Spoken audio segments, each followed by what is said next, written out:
મિત્રો, હું પરમાર જીતુ અને મારી યુટ્યુબ ચેનલમાં આપનું હાર્દિક સ્વાગત છે. તો વિદ્યાર્થી મિત્રો, આજે આપણે સંખ્યા જ્ઞાન એટલે કે નંબર સિસ્ટમ વિશે માહિતી મેળવીશું. તો નંબર સિસ્ટમ સંખ્યા જ્ઞાનમાં પહેલી જે સંખ્યા છે એ છે પ્રાકૃતિક સંખ્યા, જેને કહેવાય છે નેચરલ નંબર.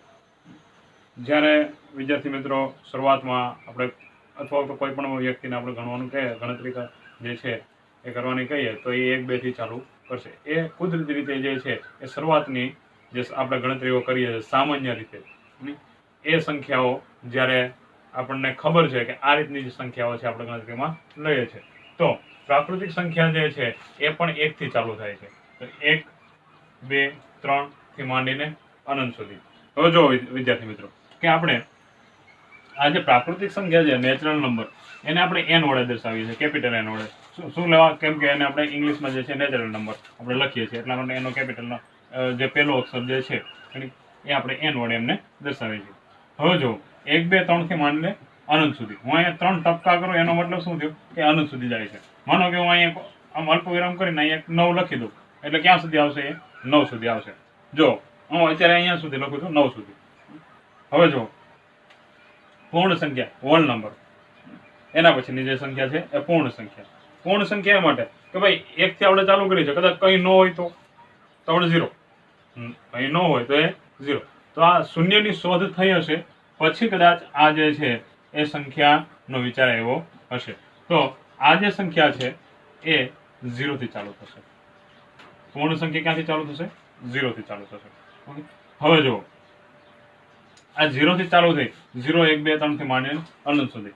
તો આપણે એવું પણ કહી શકીએ કે ભાઈ પ્રાકૃતિક સંખ્યા છે એમાં મેં અત્યારે 9 સુધી લખ્યા, માનો કે હું 9 ના લખું તો અનંત સુધી જવાના છે, તેમાં 0 નહીં આવે 10માં. તો જ્યારે 0 ની શોધ થઈ જ નહોતી તો પછી જે છે એમાં 10 કઈ રીતે આવી શકે? 10 છે, 100 છે, એટલે કે 0 વાળા જે કોઈ પણ સંખ્યાઓ જે છે કે જેમાં 0 આવતો. પણ એવો આપણે વિચાર છે કે આ બંને જે સંખ્યાઓ છે એ બંનેનો વિચાર છે એ ખૂબ થોડા ટૂંકા ગાળામાં થયેલો છે. 0 ની શોધ થયા પછી આમને જે છે આપણે અનંત સુધી જે છે એ દર્શાવેલી છે. આ સંખ્યા ચાલુ ક્યાંથી થશે? 1 થી ચાલુ થશે. ક્યાં સુધી? અનંત સુધી. આ સંખ્યા ક્યાંથી ચાલુ થશે?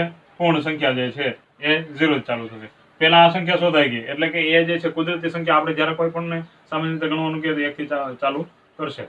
તો પછી જ્યારે પૂર્ણ સંખ્યા આવે એને આપણે હોલ નંબર કહીએ છીએ. બરાબર? હોલ નંબર જે છે એ 0 થી ચાલુ થાય છે. પછી એવું વિચાર થયું કે ભાઈ હા, આપણે આ 9 થી માંડીને અહીંયા આપણે જે છે આને 0 ની શોધ થઈ, પછી 10 આવે છે તો એ પ્રમાણે પછી આને જે છે અનંત સુધી આપણે લંબાવી શકીએ. પણ શરૂઆત ક્યાંથી થશે? 1 થી. આની શરૂઆત ક્યાંથી થશે? 0 થી. બરાબર? એટલું સમજી ગયું? હવે જો પૂર્ણાંક સંખ્યા. પૂર્ણાંક સંખ્યા જે છે એને ઇન્ટીજર નંબર કહેવાય. એમને z અથવા i વડે દર્શાવાય. z અથવા i વડે, જો i તો ઇન્ટીજર, z શું લેવા? z જે છે એ લેટિન શબ્દ ઝેલિન પરથી આવેલો છે, એટલા માટે એમને z વડે દર્શાવવામાં આવે. હવે જો કે આ જે સંખ્યા છે એ પેલા આપણે સમજી લઈએ. માનો કે આપણે કોઈને પૈસા દેવાના હોય તો આપણી પાસે ઉધારો એટલે બાકી હશે આપણી પાસે, તો આપણે કેવા માઇનસમાં ગણીએ, અને લેવાનો હોય તો આપણે લઈએ પૈસા તો એ શું થશે? પ્લસ થશે, અને દેવાનો હોય તો માઇનસ થશે. એટલે કે આપણે એમને જે છે એ પૈસા આપીએ છીએ. તો જો કે હવે જ્યારે દેવાની ને લેવાની વાત આવી તો શું થયું કે આપણે જે સંખ્યાઓ છે એની બાદબાકી, એટલે કે આપણે જે છે એની ઋણ સંખ્યાઓનો પણ વિચાર આવ્યો. તો પૂર્ણાંક સંખ્યા છે એમાં 0 1 2 3 થી માંડીને અનંત સુધીની સંખ્યા તો ખરી જ તે, પણ ઋણ સંખ્યાઓનો પણ એમાં વિચાર કરવામાં આવેલો છે. આ ઋણ સંખ્યાઓ છે મેં અહીંયાથી ચાલુ કરી છે, કેમ કે આ બાજુ છે માઇનસ ઇન્ફિનિટિવ અને આ બાજુ જે છે એ પ્લસ ઇન્ફિનિટિવ સુધી.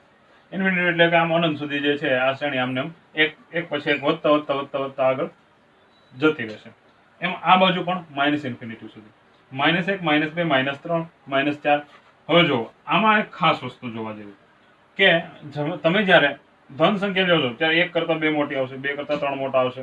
એટલે કે જેમ તમે આગળની બાજુ જતા જશો આ બાજુ એમ સંખ્યાઓ કેવી આવતી જશે? મોટી આવતી જશે. પણ અહીંયા જો આ ઋણ સંખ્યામાં કેવું થશે કે તમે જેમ આ બાજુની સાઈડ જશો એમ સંખ્યાઓ કેવી આવતી જશે? નાની આવતી જશે. એટલે કે -1 છે -2 કરતાં કેવા હશે? મોટા. એટલે કે -1 છે એ -2 કરતા કેવા છે મોટા, એટલે કે આગળ તમે જેમ જેમ જતા જશો એમ -2 છે -3 કરતા મોટા થશે. એટલે કે આગળ તમે જેમ જતા જશો એમ સંખ્યાઓ કેવા આવતી છે નાની, આમ જોઈએ તો મોટી સંખ્યા આવે, આ બાજુ જોઈએ તો નાની સંખ્યા. એટલે કેવું થાય કે માનો કે આમ પૂછાય કે -10, -20, -30, -40 આ 4 સંખ્યાઓ છે. આમાંથી નાની સંખ્યા કઈ? આમાંથી નાની સંખ્યા કઈ? તો -10 નો આવે, કેમ કે ઋણ તરફ જેમ જઈએ જેમ સંખ્યા આપણે જે છે એમ આમ પ્લસ છે એ મોટી આવતી જાય. નહીં, માનો કે તમે માઇનસ નિશાની નો જુઓ તો તમારે 40 આવશે. કઈ સંખ્યા જે છે એ મોટી છે એ પ્રમાણે, સોરી, કઈ સંખ્યા નાની છે એ પ્રમાણે આપણે જોઈએ તો કઈ સંખ્યા આવશે? 10 આવશે. પણ જો એમ કહેવાનું કે કઈ સંખ્યા છે આમાં મોટી છે, તો આપણે ઋણ નિશાની આપણે આવી ગઈ આમાં. નિશાની કેવી આવી ગઈ? નેગેટિવ, ઋણ નિશાની આવી.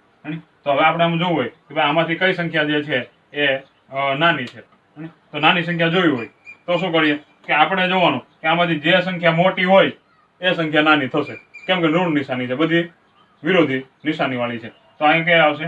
-40 છે એ નાની સંખ્યા આવશે. મોટી સંખ્યા કઈ આવશે? -10. એટલે ખાસ એક યાદ રાખજો, ધન આપેલો હોય ત્યારે તમને ખબર પડી જાય કે ભાઈ જે સંખ્યા મોટી હશે એની ધનમાં એ સંખ્યા મોટી તમે ખબર પડી જ જાય. પણ આમાં ઋણ સંખ્યાઓમાં કેવું થાય કે એમાં તમારે ઉલટું વિચારવાનું રહેશે, એના કરતા વિરોધી જે છે એ વિચારવું પડે કે જે સંખ્યામાં મોટી હશે એ સંખ્યા કેવી હશે? નાની. ઓકે, હવે જુઓ, આ બધી જ સંખ્યાઓની આપણે ચર્ચા કરી. આ સંખ્યા છે 0 થી ચાલુ થાય, આ જે છે એટલે સોરી આ સંખ્યા છે 1 થી ચાલુ થાય, પ્રાકૃતિક સંખ્યા 1 થી, પૂર્ણ સંખ્યા 0 થી. એમ કહીએ કે નાના નાની પ્રાકૃતિક સંખ્યા કઈ? તો કઈ આવશે? 1.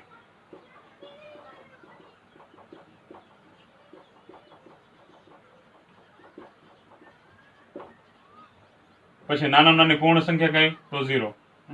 પછી પૂર્ણાંક સંખ્યામાં જે છે નાના નાની સંખ્યા આપણને ન મળે, કેમ કે -∞ સુધી છે. બરાબર? તો એટલી બાબતો છે એના પરથી હવે બીજું એમાં આપણે વિચારીએ કે આ જે સંખ્યાઓ હતી આ સંખ્યાઓમાંથી જ તે જે છે આ એક પ્રકારના એવી સંખ્યાઓ કે જેમાં આ જે સંખ્યાઓ તમે જે મેળવી છે યુગ્મ સંખ્યાઓ આપણે જે આ ચર્ચા કરીએ છીએ એ બધી આમાંથી જ લીધેલી છે. તો જોઈએ પેલી યુગ્મ સંખ્યા, બેકી સંખ્યા. બેકી સંખ્યાને આપણે ઇવન નંબર કહેવાય. તમને ખબર પડી જાય બેકી સંખ્યા એટલે શું કે 2, 4, 6, 8 એટલે 2 વડે જેને નિશેષ ભાંગી શકાય એવી બધી સંખ્યાઓ કે આવી જાય બેકી સંખ્યા. કે 2, 4, 6, 8 જો 2 વડે નિશેષ ભાંગી શકાય એ બધી સંખ્યાઓને કેવી સંખ્યા કહેવાય? બેકી સંખ્યા. સૌથી નાની બેકી સંખ્યા કઈ? 2. બરાબર? હવે જો એના પછી અયુગ્મ એટલે કે એકી સંખ્યા. અયુગ્મ એટલે એકી સંખ્યા, એને ઇંગ્લિશમાં કહેવાય ઓડ નંબર. ઓડ નંબર તમને એકી સંખ્યા એટલે તમને ખબર હોય 1, 3, 5, 7. બરાબર? આપણે અહીંયા જે છે 1, 3, 5, 7 થી માંડીને અનંત સુધીની સંખ્યાઓ. આ બધી સંખ્યાઓ છે 2 વડે નિશેષ ભાંગી નહીં શકાય, કાં તો શેષ 1 મળતી હશે. આમ જો કે આ બધામાં શેષ 1 મળે 2 વડે નિશેષ ભાંગો તો, આમાં જે છે આને 2 વડે ન ભાંગી શકાય. એટલા માટે મેં ડાયરેક્ટલી એમ લખી નાખ્યું કે જે સંખ્યાઓને 2 વડે નિશેષ ભાંગી ન શકાય. નિશેષ એટલે કે શેષ છે એ 0 ન હોય.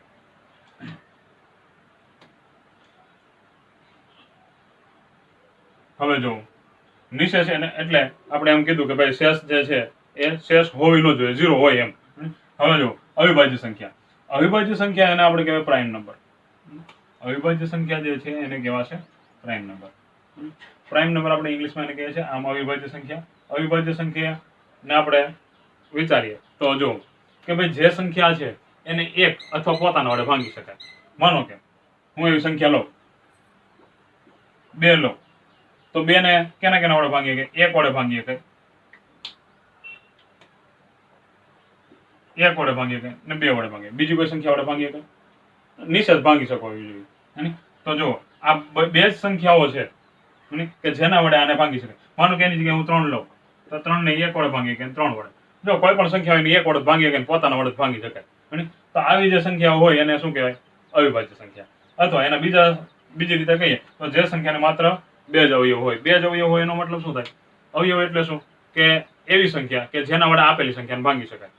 માનો કે આપણે અહીંયા સમજીએ કે 6 છે, સોરી 5 છે એને આપણે 1 વડે અને 5 વડે ભાંગી શકીએ. તો આ 1 અને 5 એના અવયવો છે. અને માનો કે 6 છે એને કઈ કઈ સંખ્યા વડે? 1 વડે, 2 વડે, 3 વડે અને 6 વડે એટલી સંખ્યા વડે ભાંગી શકાય. તો આ બધા એના અવયવ છે. કે આ 1 વડે ભાંગી શકાય, 6 છે એને 1 વડે પણ ભાંગી શકાય, 6 છે એને 2 વડે ભાંગી શકાય, 6 છે એને 3 વડે ભાંગી શકાય, અને 6 ને 6 વડે પણ ભાંગી શકાય. તો અહીંયા આપણે જોઈએ કે અવિભાજ્ય સંખ્યા છે પ્રાઇમ નંબર, એમાં 2 અને 3 છે એને માત્ર 2 જ અવયવ છે. તો શું? જે સંખ્યાને માત્ર 2 જ અવયવ હોય એવી સંખ્યાને કેવી કહેવાય? અવિભાજ્ય સંખ્યા કહેવાય. હવે એના પછી વિભાજ્ય સંખ્યા, કમ્પોઝાઇટ નંબર. તો આનાથી ઉલટું વિચારવાનું કે જેને એક અને પોતાના સિવાયની બીજી કોઈ સંખ્યા વડે ભાંગી શકાય એ બધી સંખ્યાઓને કેવી કહેવાય? વિભાજ્ય સંખ્યા. અને અથવા તો એને જે સંખ્યાને 2 કરતા વધારે અવયવ હોય, મેં આપણે જો અહીંયા એક ઉદાહરણ લીધેલું છે, અથવા અહીંયા હું લઈ લો 6 છે અને 6 નહીં પણ આપણે 4 લઈએ તો 4 છે એને 1, 2 અને 4 આ 3 સંખ્યાઓ વડે ભાંગી એટલે આ 3 એના અવયવ કહેવાય. બરાબર? તો એટલી વસ્તુ ક્લિયર. ખાસ એક વસ્તુ આમાં ધ્યાનમાં લેવા જેવી કે ભાઈ આપણે અહીંયા મેં 2 લીધેલા છે. 2 એક એવી સંખ્યા છે, 2 જે છે એ એવી સંખ્યા છે કે જે યુગ્મ પણ છે, એટલે કે બેકી સંખ્યા છે અને અવિભાજ્ય છે. આ એક જ એવી છે એવી સંખ્યા. ખાસ ધ્યાનમાં લેજો. 2 છે ને એ એવી સંખ્યા છે કે જે યુગ્મ છે અને અવિભાજ્ય સંખ્યા છે. બાકીની ગમે તે તમે યુગ્મ સંખ્યા લેશો એ બધી કેવી છે? ભાંગી શકાય એવી છે. માનો કે 2 પછી 4 લ્યો તો એને જે છે એ વિભાજ્ય સંખ્યા કહેવાય. બરાબર?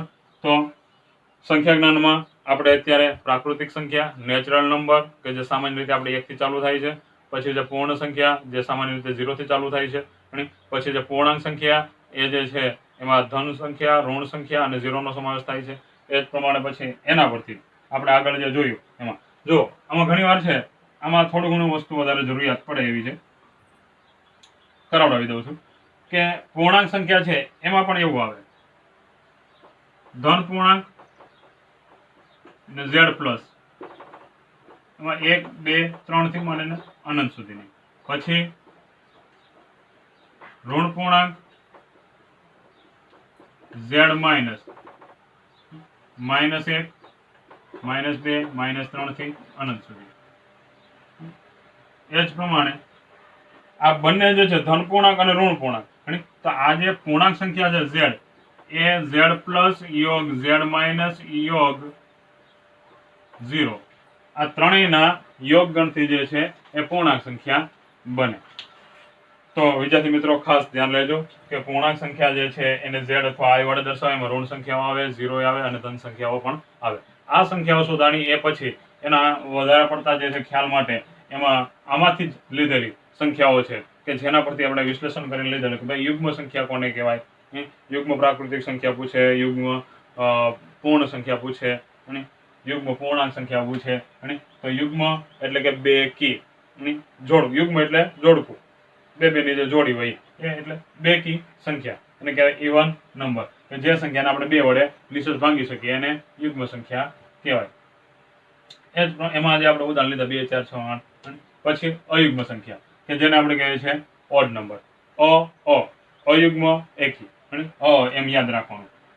અયુગ્મ એકી સંખ્યા ઓડ નંબર. જે સંખ્યાને તમે 2 વડે નિશેષ ભાંગી નથી શકતા એવી સંખ્યાને શું કહેવાય? અયુગ્મ સંખ્યાઓ કહેવાય. પછી આવ્યા અવિભાજ્ય સંખ્યા. ખૂબ મસ્ત નામ છે એનું, પ્રાઇમ નંબર, કે જેને ભાંગી ન શકાય.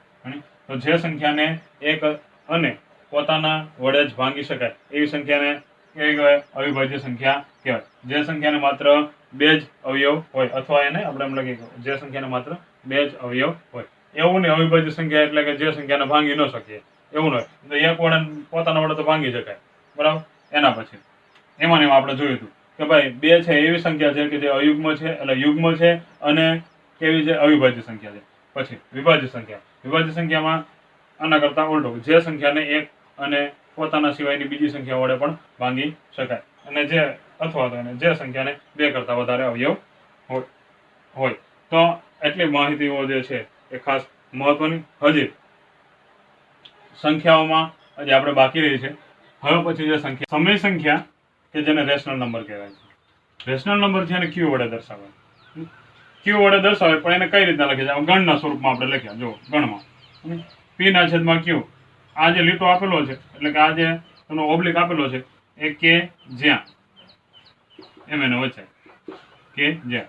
p ના છેદમાં q કે જ્યાં p q છે એ કેમાંથી લેવાના છે પૂર્ણાંક સંખ્યામાંથી અને q છે જો પૂર્ણાંક સંખ્યામાં એટલે 0 તો આવવાના જ છે તો q છે 0 લેવાના નથી કેમ કે અંશ જે એટલે છેદ છે એ 0 થઈ જશે તો એ કેવી થઈ જશે અનંત સંખ્યા થઈ જશે એટલે એ સંખ્યા જે છે એનો જવાબ આવશે અનંત તો આપણે એની ચર્ચા નથી કરવાની પણ આપણે અત્યારે ખાસ કે સમય સંખ્યા કે જેને આપણે રેશનલ નંબર તરીકે ઓળખીએ છીએ એને q વડે દર્શાવાય છે કે q બરાબર p ના છેદમાં q 2 માળ જેવું એટલે કે અપૂર્ણાંક સંખ્યા જેવું અને એમાં પણ બે ટાઈપના જે છે એ એના વિભાજન પાડવામાં આવેલું છે એક છે શાંત દશાંશ અભિવ્યક્તિ અને બીજી છે અનંત આવૃત દશાંશ અભિવ્યક્તિ શાંત દશાંશ અભિવ્યક્તિ ધરાવતી સમય સંખ્યા ઉદાહરણ તરીકે હું માનું કે એમ લો કે 1 ના છેદમાં 2 તો શું આવશે 0.5 શાંત એટલે શું ને કે જે સંખ્યા આપણે ગણી શકીએ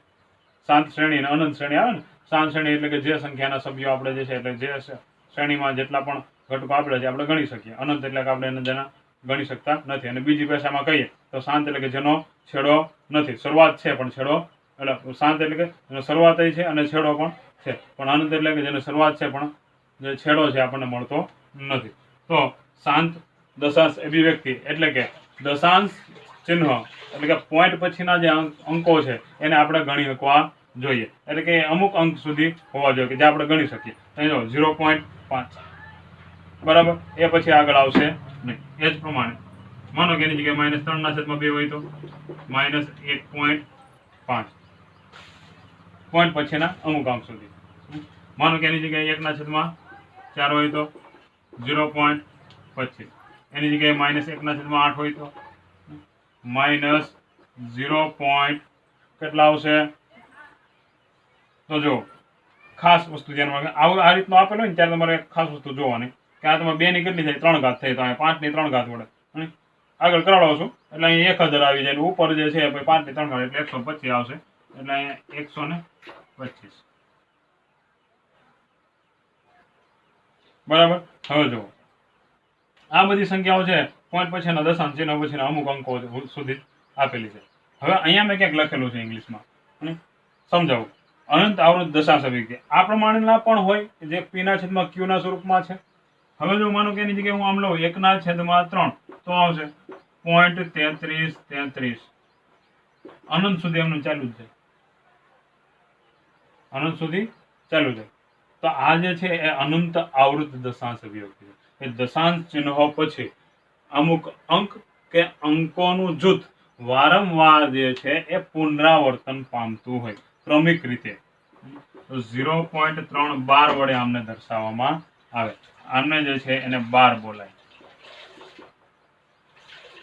આમ 12 નહીં પણ આ 12 તો 1 ના છેદમાં 3 બરાબર 0.3333 એટલે 0.312 તો આ 3 છે એ આગળના ઓલામાં જે છે વારંવાર પુનરાવર્તન પામશે ક્રમિક રીતે પુનરાવર્તન પામતું જશે 12 નો મતલબ એવો થાય હવે એ જ પ્રમાણે બીજી સંખ્યાઓ જુઓ માનો કે હું લઉં 1 ના છેદમાં 7 તો શું આવશે 0.142857 આને આ ગ્રુપ જે છે એ રિપીટ થયા કરશે પુનરાવર્તન પામ્યા કરશે અને આપણે આમ લખી શકીએ 0.142857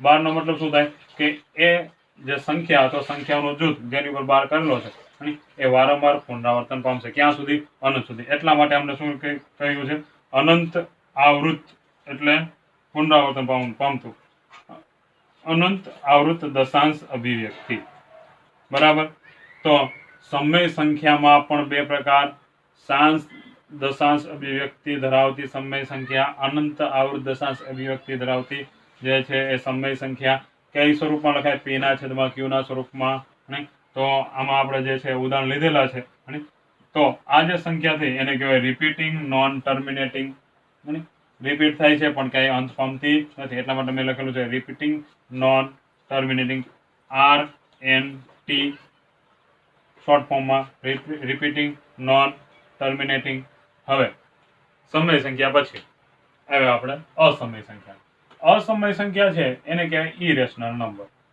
એને q ડેશ અથવા IR વડે દર્શાવે સમય સંખ્યા જે છે એ ખાસ એક મહત્વનું કે આ સમય સંખ્યા છે, સમય સંખ્યા છે એને વાસ્તવિક સંખ્યા એટલે કે વાસ્તવિક સંખ્યાની આપણે જે વાત કરશું, અને આ જે અસમય સંખ્યાઓ જે છે, અને અત્યાર સુધીની જે આપણે સમય સંખ્યા સુધીનું લીધું, તો પહેલા આપણે કઈ લીધી પ્રાકૃતિક સંખ્યા. તો પ્રાકૃતિક સંખ્યા જે છે n 1 2 3 થી માંડીને અનંત સુધી, અને એનો સમાવેશ કેમાં થાય છે w માં, કેમ કે એમાં 0 1 2 3 થી માંડીને અનંત સુધી, એટલે એને ઉપગણ વડે દર્શાવવા. આને કહેવાય ઉપગણ, ઇંગ્લિશમાં કહેવાય એને સબસેટ. આના બધા સભ્યો આમાં હોય તો આને આ બાજુ મોઢું ખોલી નાની બાજુ રાખી દેવાનું. એ જ પ્રમાણે આ જે પૂર્ણ સંખ્યા છે એના બધા સભ્યો કેમાં છે પૂર્ણાંકમાં. આ પૂર્ણાંકના બધા સભ્યો કેમાં આવશે ક્યુમાં, સમય સંખ્યામાં. એટલે એનો મતલબ એવો છે કે ક્યુ જે છે એમાં બધી સંખ્યાઓ આવી જાય, ધન આવી જાય, ઋણ આવી જાય, 0 આવી જાય, અને અપૂર્ણાંક સંખ્યાઓ આવી જાય.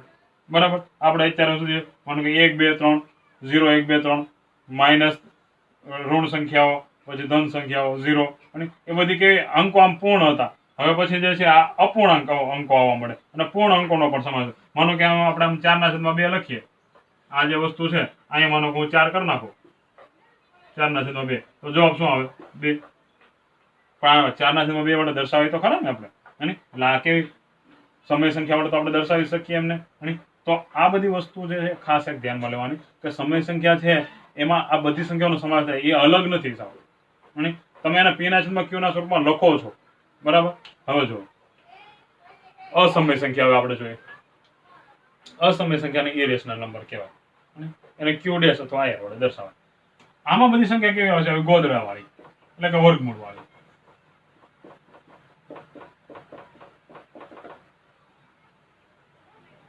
આવી ઘણી બધી સંખ્યાઓ વર્ગમૂળ વાળા આવી જાય, પૂર્ણ વર્ગ ન હોય, ખાસ પૂર્ણ વર્ગ ન હોય એવી બધી સંખ્યાઓ.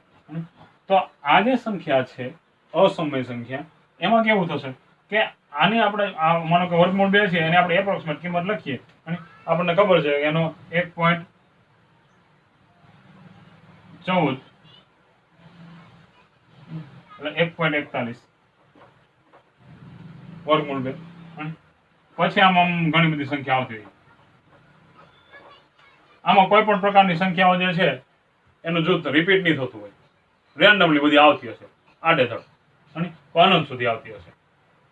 એ પ્રમાણે પાઈમાં પણ એવું છે. જો મિત્રો ખાસ કે પાઈ જે છે એ અસમય છે, જ્યારે 22/7 આપણે લઈએ છીએ અને એ કેવા છે સમય. અહીં મેં 1/7 લીધેલા છે, અને હું અહીં 22/7 હમણાં લખાવડું. જો કે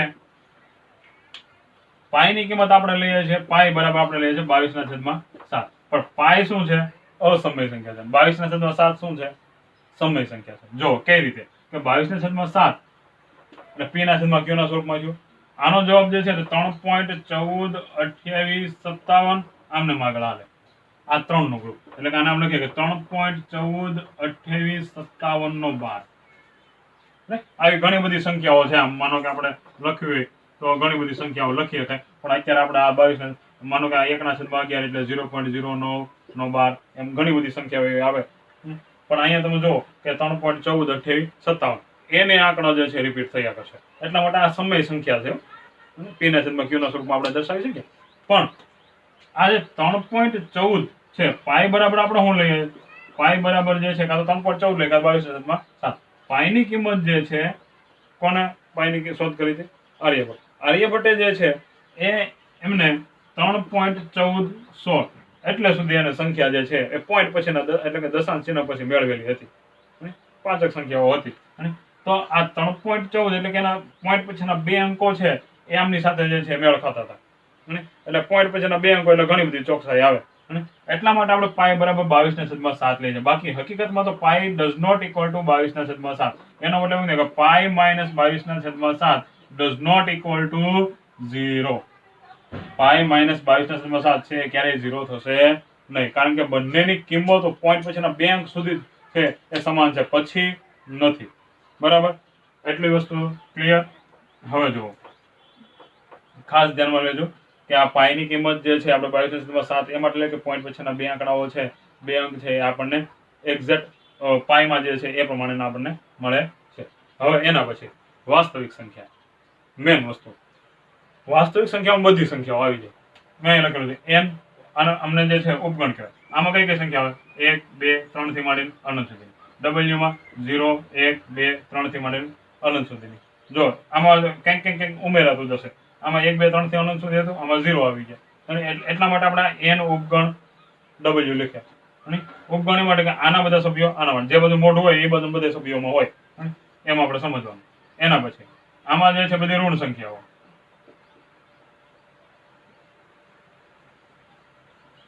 અને 0 ધન સંખ્યા. આ એટલું તો આવી જ ગયું ને આમાં. અને વધારાનું આવ્યું ઋણ વાળું.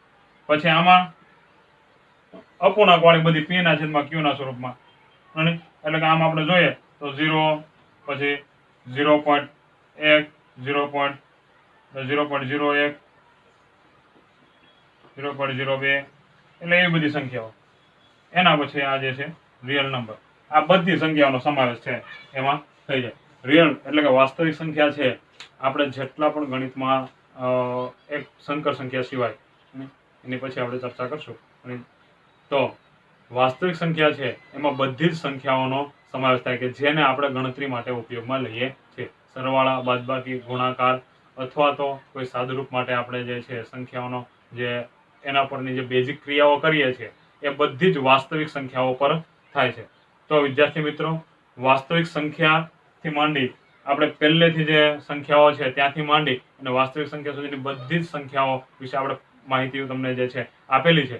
તો આ લેક્ચર જો તમને સારો લાગ્યો હોય તો અમને લાઈક કરજો, શેર કરજો અને સબસ્ક્રાઇબ કરવાનું ભૂલતા નહીં. આવતા લેક્ચરમાં આપણે આના પછી એક વિભાજ્યતાની ચાવી એટલે કે ડિવિઝિબિલિટી ઓફ નંબર આપણે ચલાવીશું. ઓકે.